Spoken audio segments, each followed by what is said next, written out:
I think that we've been doing quite well so far. We've been doing different things. It's nice, much better than last year. But maybe the next one, I want you to just try doing a little bit differently. See if we can think of any other way of doing it.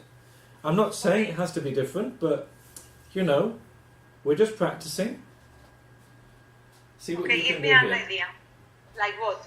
I don't know. You tell me.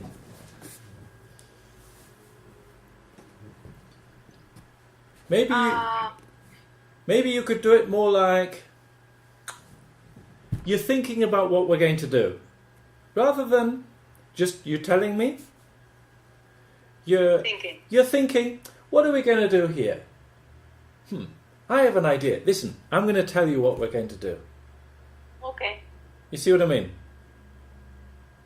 Maybe you do the title. Maybe you do the title like, what's this going to be about? I don't know yet. I'm not totally convinced. But then you go through it and you say, well, listen, it's going to be about this. This is going to be great. No? Do you understand? Yes. Okay, I'll try to think about that. Okay. Let's see how it goes. So maybe the title is just flat. You know, just flat, not anything. Yes. And then as we go through the thing, we gradually build up and say, no, it's going to be this and this and this. No? Okay. Whereas before, we're giving a big title and then we're justifying it. Now we're going to give a flat title and then we're going to say how it's going to be really good. No, you're here with a conversation with Patagonia, no? A conversation with Patagonia and Philip Kotler on brand activism. Yes. So far flat. Now we're going to tell you why it's... We're going to say why it's going to be really good. Patagonia has a long track record of supporting environmental causes. Their employees and customers support protection of the public lands. In April 2017, when President Donald Trump asked the Department of Interior to review and potentially revoke national monument designations, Patagonia organically launched an activism campaign designed to flood decision makers with pushback. They generated some 200,000 public comments on regulations, 70,000 tweets to politicians, and 5,000 calls to lawmakers. Patagonia's reputation as an environmental steward and good timing made the campaign effective. Lisa was responsible for Patagonia's response and will share with you live her story. Okay, so I think you got that. You started off neutral and then you said, but listen, all this, and this, and you gave me some statistics and it was wonderful. Steward.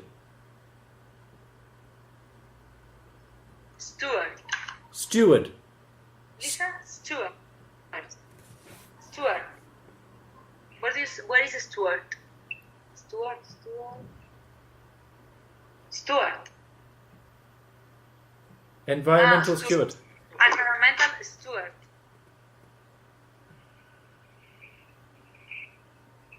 As an environmental steward, and good timing made the campaign effective. You missed the second bit on the next page. Yeah, that's true. Lisa will also be joined by the good father of marketing, Philip Kotler. Kotler? Maybe. Kotler, who has just... Why? I need to say it right because he's a very important man. Kotler has just co-authored a book with Christian Sacker on brand activism and will share its thoughts of the rise of brand activism. Professor Kotler will join the discussion via video conference. Interviewed by me. Yeah, because what you did is you didn't know what's going to happen on the next page. So you went down, which was really good, but it wasn't the end of the thing. So you have to know where you're going, yeah? Of course. Yeah, it's on the next page, so you have to rehearse. Yeah.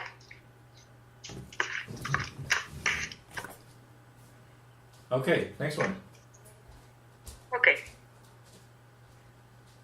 Designing a future for humanity. We are at a tipping point for humanity that demands new approaches to design, business thinking, and technology to enter a world where the needs, hopes, and possibilities of humanity are nurtured. This morning plenary will explore emerging business models, technologies, design, innovation, and mindsets necessary for redefining business, society, and humanity. But too much blah, blah, blah. I don't agree. like it. You were giving me too much stress on everything. Yeah, I didn't know there were so many things. I'm going to do it again, okay? Yeah. We are at a tipping point for humanity that demands new... We are at a tipping point for We are at a tipping point for humanity that demands new approaches to design, business thinking, and technology to engender a world where the needs, hopes, and possibilities of humanity are nurtured. This morning plenary will explore emerging business models, technologies, design, innovation, and mindsets necessary for redefining business, society, and humanity. Redefining. Redefining. Redefining. No. Redefining. Redefining. Redefining. Redefining. That's it. For redefining business, society, and humanity. For redefining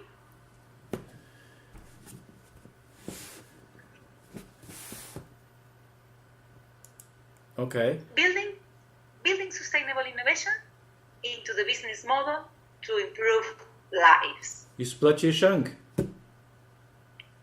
Building sustainable innovation into business model to improve lives. Most people think of a discarded plastic bottle as waste, but at IKEA, it's a resource. The IKEA brand has a set of commandments for doing business, and not wanting resources is one of them. A circular IKEA that reduces or recycles all materials is one way to prepare for the future. Another is to drive efficiency through digitalization. For IKEA, continued growth requires the transformation of business and more efficient end-to-end processes. Thanks to some of IKEA's other business commandments, such as thinking differently and taking responsibility, IKEA is showing the world how a circular economy can function at a scale in every part of their business.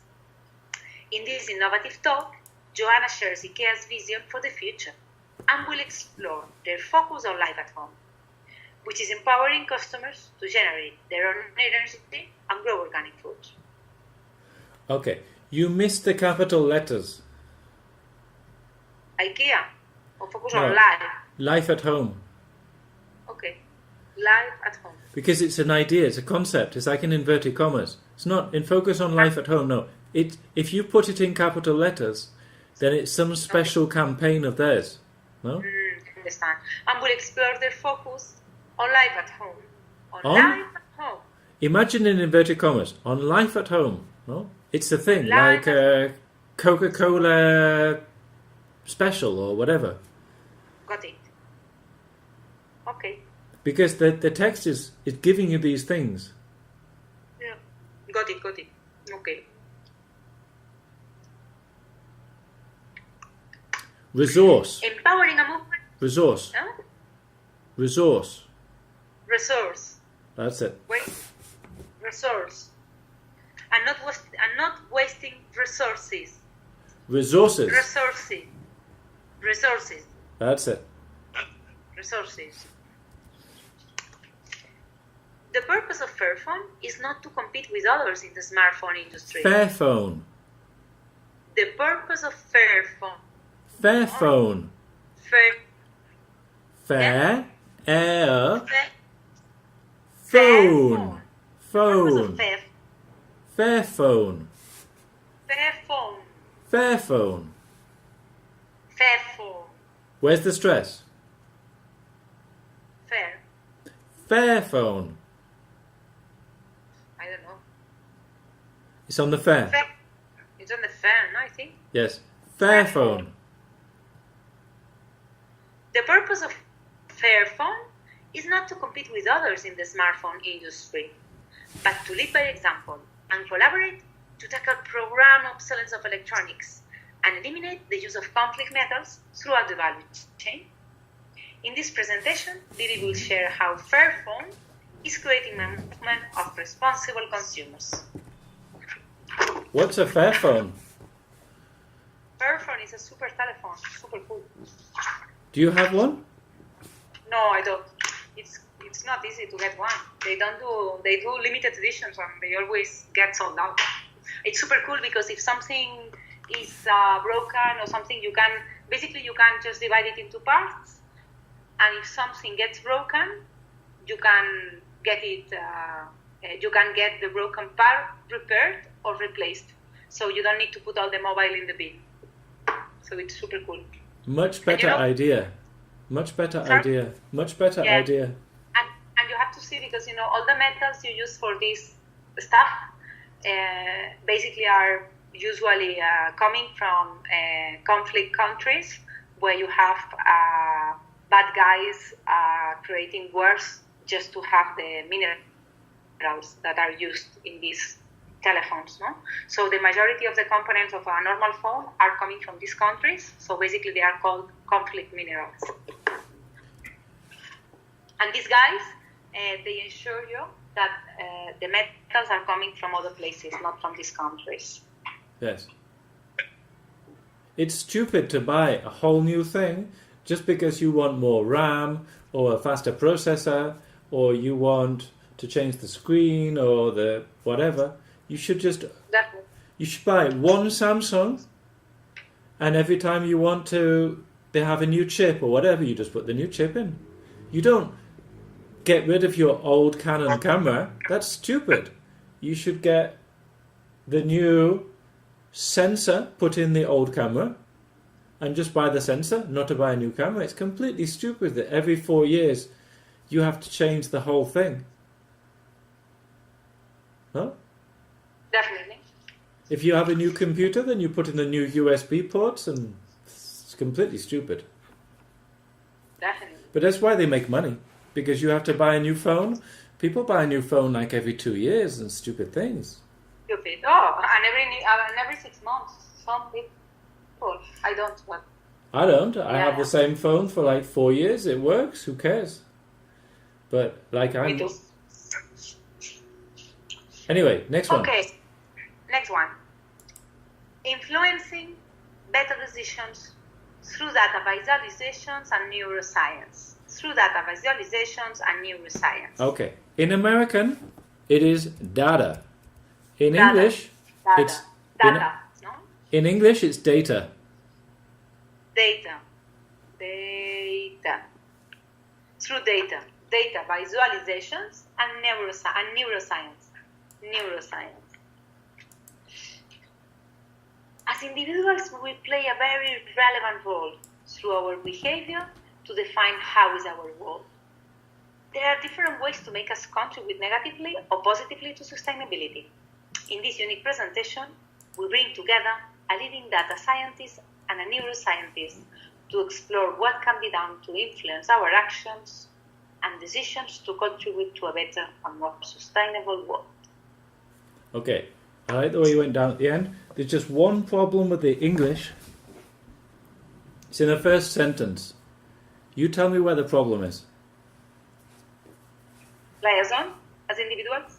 No, the problem in the English writing. We play a very relevant role through our behavior.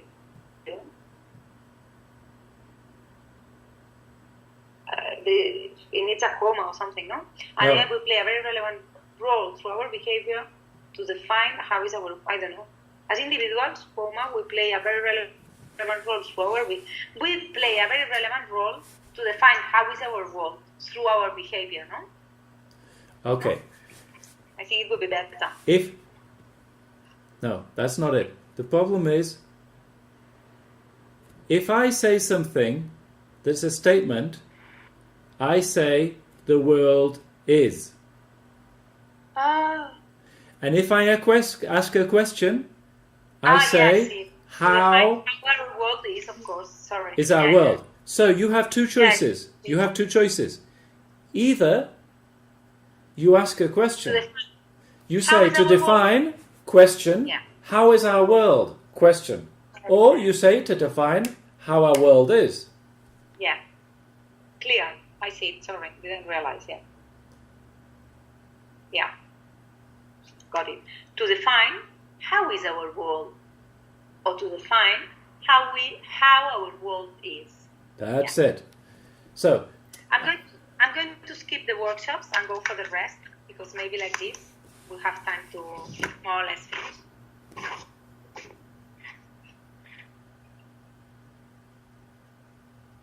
Sustainability as a catalyst. We have. Hold on a second. We have time.